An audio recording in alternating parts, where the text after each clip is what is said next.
Tali mo muna diyan.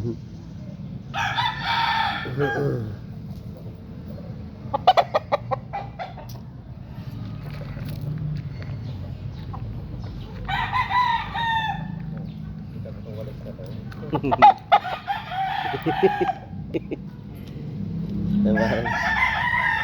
Para tuloy siyang tao, hindi na patapanakot sa walis.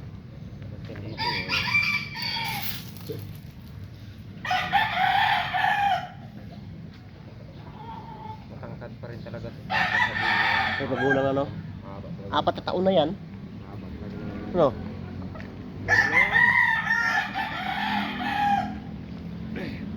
Hindi nga ilaban niya kasi wala namang balda nga eh.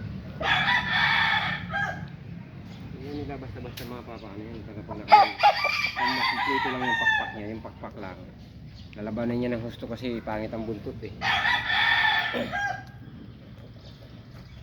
Lalabanan niya